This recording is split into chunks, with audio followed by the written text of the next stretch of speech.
Hello, I'm Chuck Young. Welcome to Eternity Now. You know, in my life, the Lord brought about what I have grown to accept as divine confluences. You know, He used a divine confluence to bring me to a knowledge that Jesus Christ died for my sins. But I believe it was through a divine confluence that I became a Seventh-day Adventist, and that's what I am today. And that's the kind of topics that we discuss here on Eternity Now. But today in particular, I want to talk about some of the divine confluences that the Lord has brought about over the years as I've had a chance to share my faith with other people.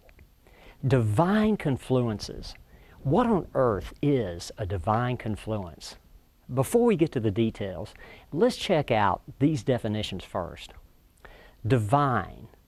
That means connected with, coming from, or caused by God. A confluence is a flowing together of two or more rivers at a point at which they combine.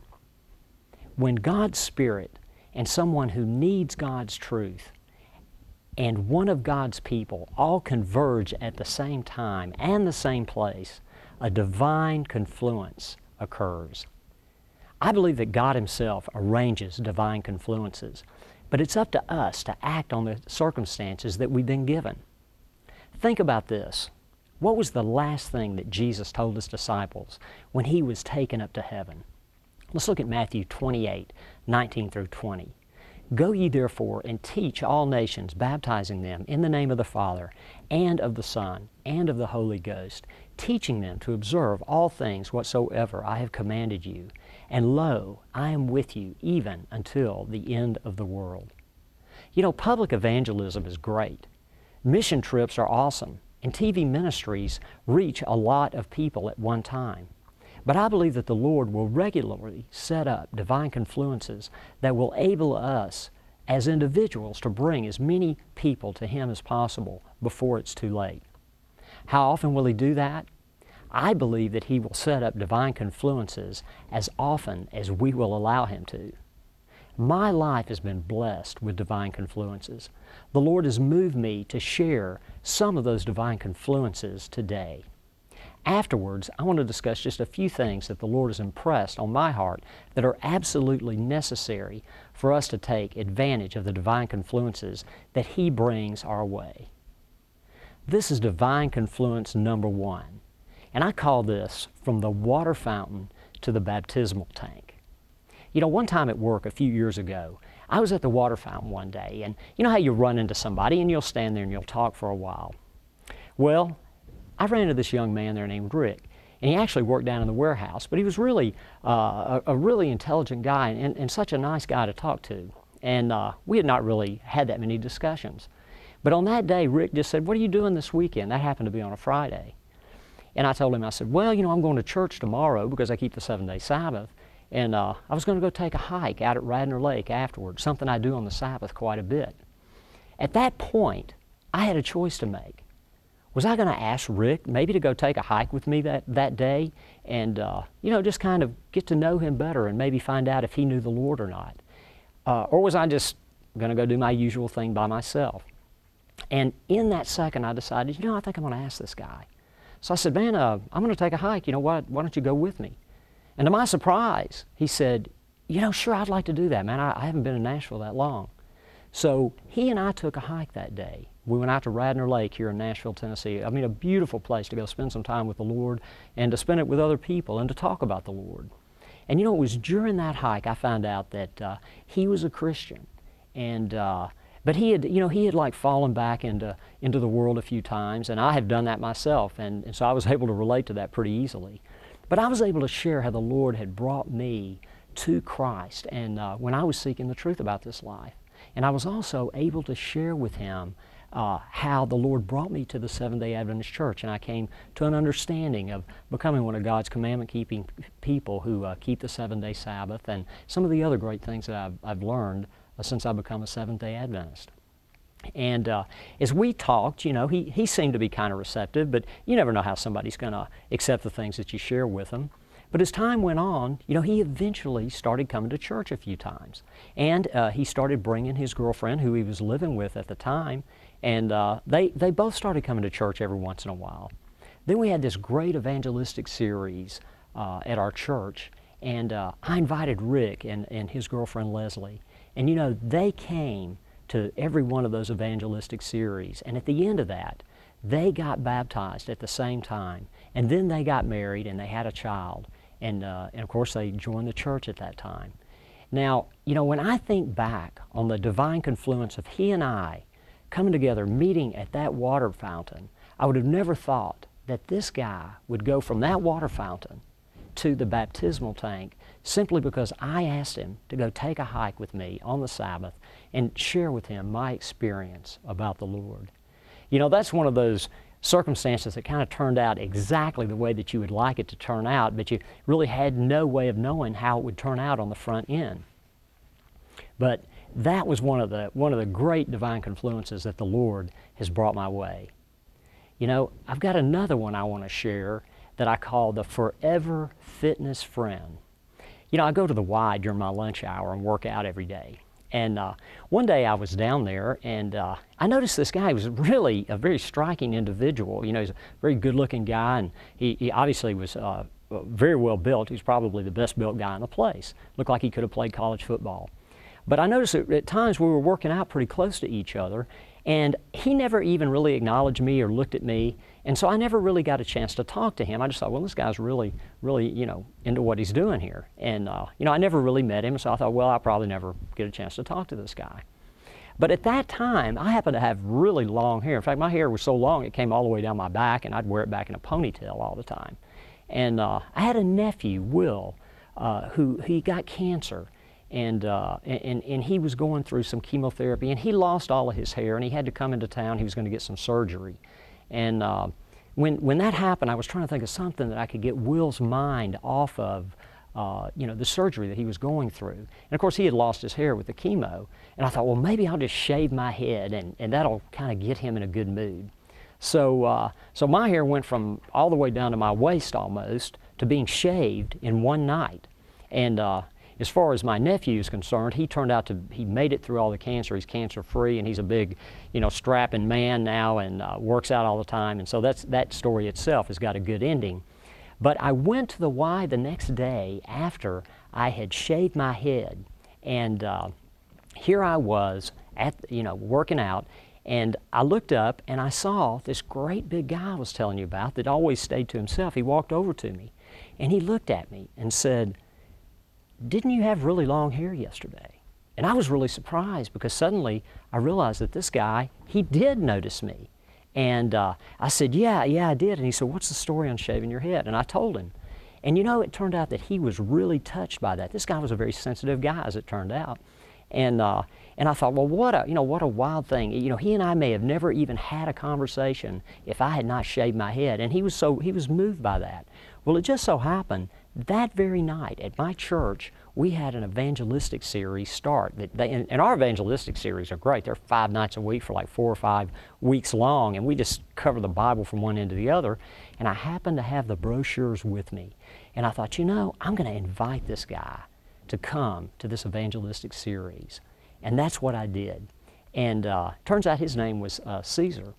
And Caesar came that first night to the evangelistic series, but there was kind of a catch to it. He said, you know, I'm living in an extended stay place here in town, and I don't have a car. And he didn't really know where my church was, so I thought, well, I've got a choice to make. Am I going to pick this guy up and take him? And, you know, this is like, you know, 5 weeks long. I thought, you know, I'll take him as long as he'll go. So that's what happened. I picked him up, and I would take him to the evangelistic series every single night. When the Sabbath rolled around, I said, hey, I like to hike on the Sabbath. Why don't you go with me? And he went, and we kind of I shared my story about the Lord with him again. And while we were hiking, I noticed this big, stately-looking, official-looking guy was kind of passing us every now and then. And it turned out that this man, Caesar, that was coming to the evangelistic series, he was actually in a witness protection program because he was a lawyer that had gotten involved with some money laundering and some other very, you know, serious criminal activity at one point, and he got thrown in jail. and he had turned state witness in order to get his time reduced. And on a witness protection program, they had checked him into this extended hotel here in Nashville, and that's why he was even there. But one of his hobbies was working out, and it turned out he did actually play. He and his brother both had played college football when he was in college, and that was why he was such a big guy. But anyhow, I thought it was interesting that the guy that we saw when we'd be out hiking was one of the agents that had been designated to keep an eye on him and to make sure that he stayed alive in the process. So that added a whole new dimension to what was going on. But he came to every single one of those series that we did, and by the end of the series, he got baptized and he became a Seventh-day Adventist. And shortly after that, they moved him from Nashville to another city. In fact, I don't even think that Caesar was really his real name. And but I was so thankful for an opportunity for something like that to happen. And it all took place because I shaved my head for my nephew, not knowing that it would result in someone noticing that I actually thought I'd never even have a conversation with. You know, I've got another divine confluence that I'd like to share too. And I called this one Waiting on the Lord. You know, my wife and I like to go out and eat. Here in Nashville, we enjoy going to Cracker Barrel every now and then. A couple of years ago, it was on a Labor Day weekend. It was on a Monday. We went to Cracker Barrel to have breakfast one morning. And just on a whim, I took in a map to church and a DVD that I like to give out to people called Final Day Events. And it's a DVD that kind of talks about what the Bible says is going on in the world right now. And I thought maybe I'll give this to somebody if the Lord moves on me to do that. And so we were sitting there, and our waitress turned out to be this very kind and bubbly, just a beautiful girl that had just moved here from Colorado. It turned out her and her husband they had actually lived all over the United States and just landed here. He was a musician. And then here she was waiting on us, and before the conversation was even over, I knew that I was going to ask her and her husband to, come to church and give them that DVD. But, you never know how somebody's going to react to that. Just, she's just waiting on our table. And as we were sitting there and, our meal was finished, I looked up and I said, hey, have you guys found a church to go to since you moved to Nashville? She said, no, but we really are looking. And I said, I'd like you to come to our church. I want to give you this DVD. And I told her what that was about.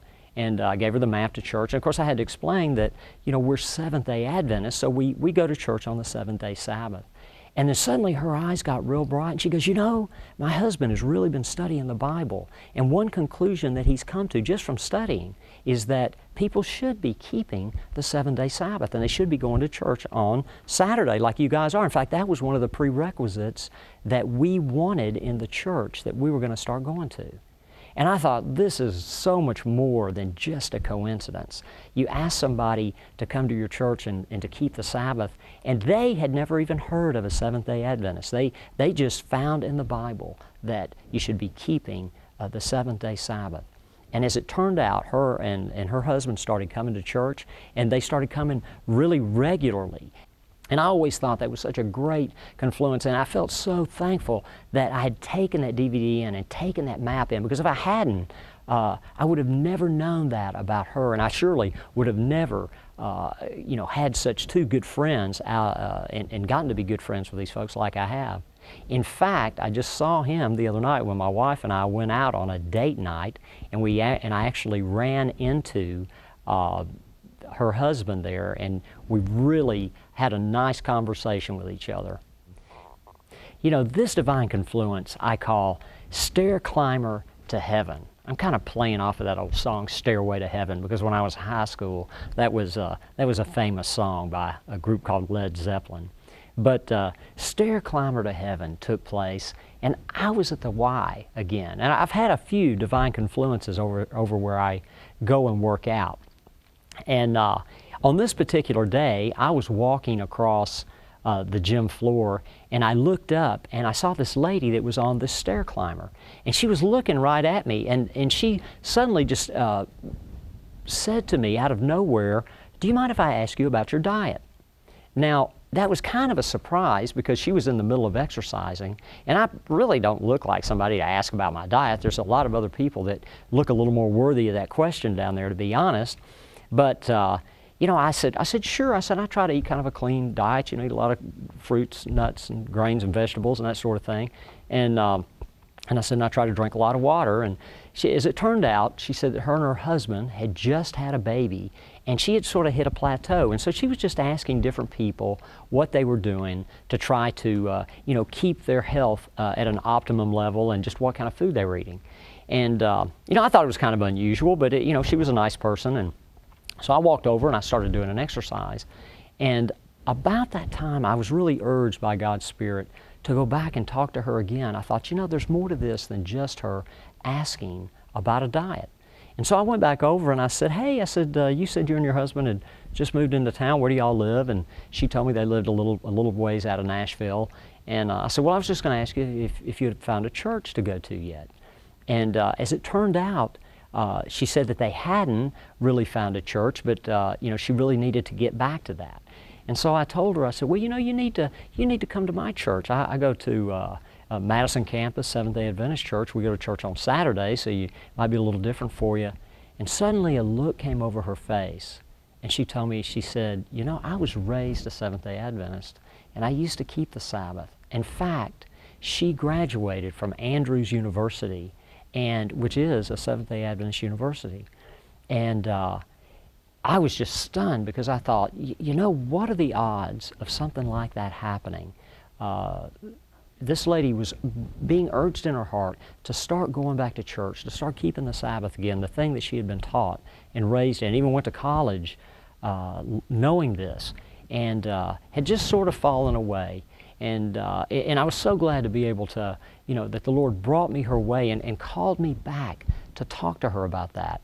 And so she got in touch with me, and we stayed in touch by email. But she lived pretty far out of Nashville, so she never really came to visit my church. But I'm really hoping that divine confluence did its work to move her back into the direction that she herself felt like and told me that she needed to be heading in.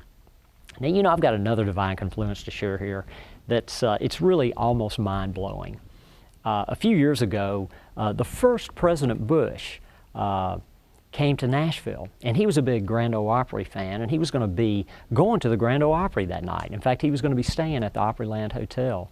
And when I found out that he was going to be coming into town, I just began to, something welled up inside of me, and I thought, I'd like to get this guy a book about some of the events that Seventh-day Adventists, we as a people, believe are going to take place, right here at the end of time. And and this is the president. Man, if you could get him on board with this kind of thinking, he could influence a lot of people in a short amount of time.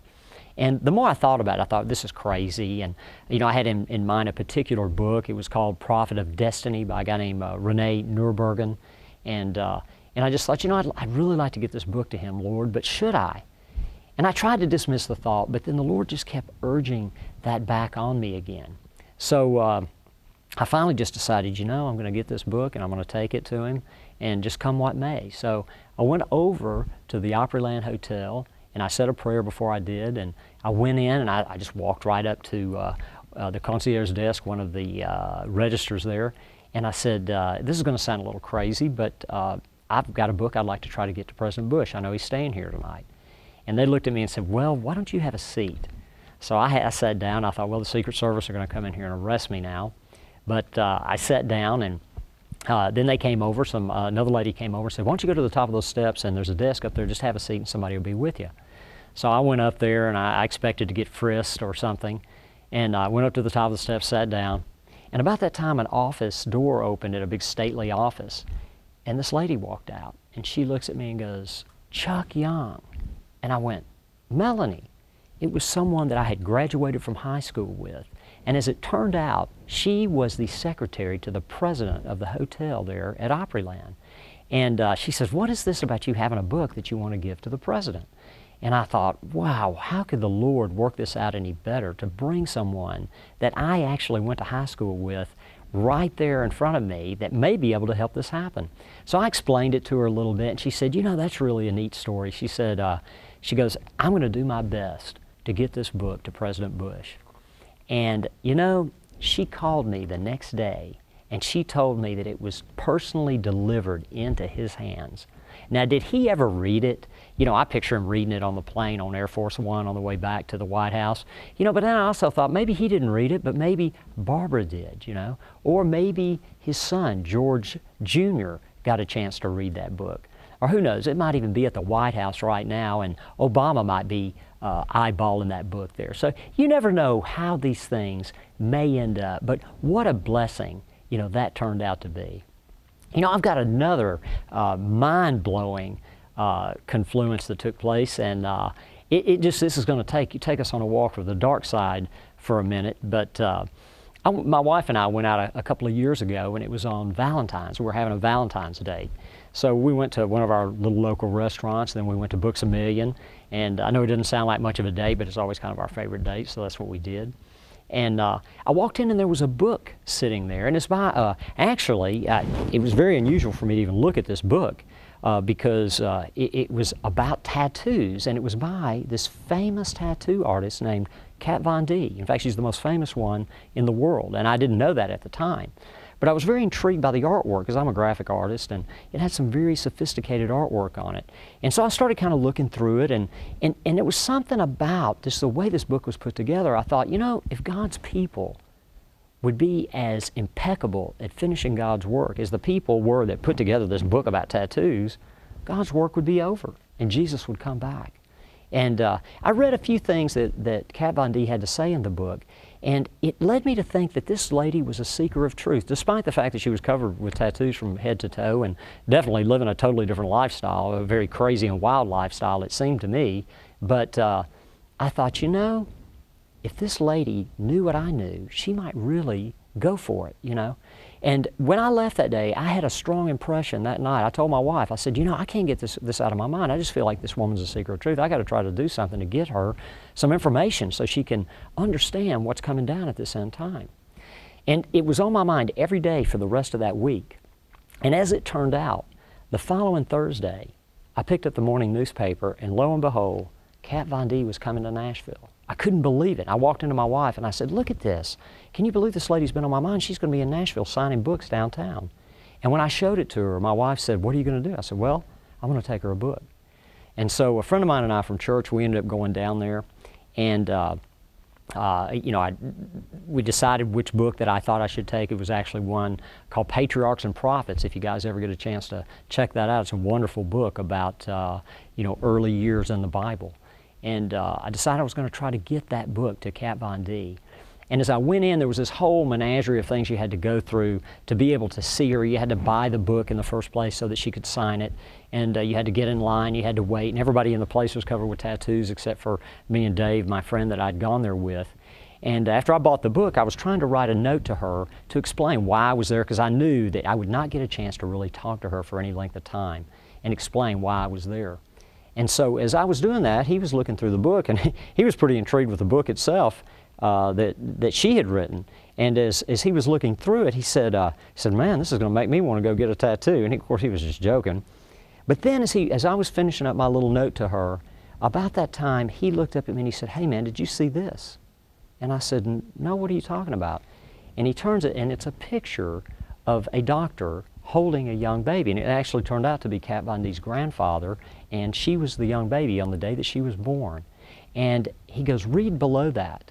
And I had not seen this when I first saw the book, and I read below it, and it said that she was born naked and screaming, okay, and that her grandfather delivered her, and that he was a missionary doctor for the Seventh-day Adventist Church down in Mexico.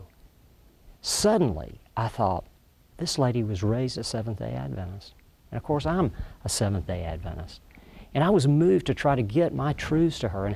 And suddenly this thought hit me. I thought, what if on the day this girl was born, if that grandfather was holding that baby and said, Lord, I pray that my grandchild stays walking with you all her life, and that she'll be ushered into your kingdom. And if she ever strays, maybe you'll send somebody back to try to pull her back. And I would say that she was living what I would consider to be a pretty strayed life at the time. And suddenly I thought, man, here I am, and here I am trying to bring this book to her. And so I had to rewrite my note and explain to her that this is what I was here for, and I didn't even know that her grandfather was a Seventh-day Adventist until I got there. But I was moved to bring her this book, a book that we hand out from my church quite frequently to people. And I just took that as such a wonderful divine confluence. And when I actually got up there to give this to her, she received it in such a great way. And she stopped and talked to us, where she wouldn't talk to anybody else. She talked to us for about a minute and a half, whereas everybody else would just get their signed and pushed on through the line. And I was so thankful for a chance to get to meet Cavanda, who just seemed like such a wonderful person. She looked pretty wore out from signing all those books, but she was such a wonderful and warm person, and I took it as a blessing just to meet her. And she said that she was going to read that book. And do you know, it was just a year later on one of her Twitter sites, she said, "Happy Sabbath, everyone. I'm going to the Children's Hospital to teach children some artwork." And I thought, maybe it was having an effect after all. We'll find out one of these days.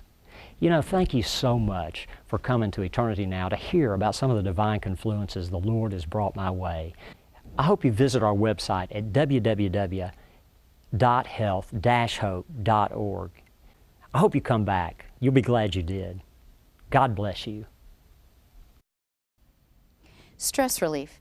With as many as 90% of doctor visits due to stress-related illnesses, it's vital that you take steps to reduce the amount of stress in your life.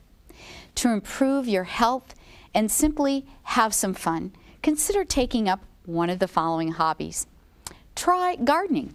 You get to enjoy being outdoors in the fresh air and sunshine, which can lift your spirits, as well as the opportunity for light physical exercise.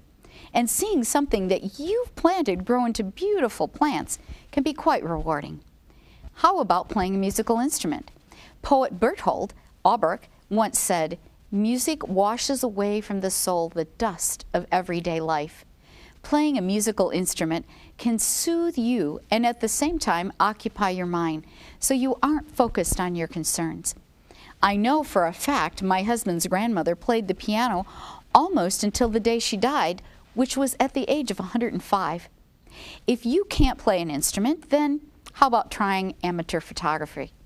Capturing special moments with family and loved ones, taking a quiet walk to photograph a sunset can be an enjoyable way to relax.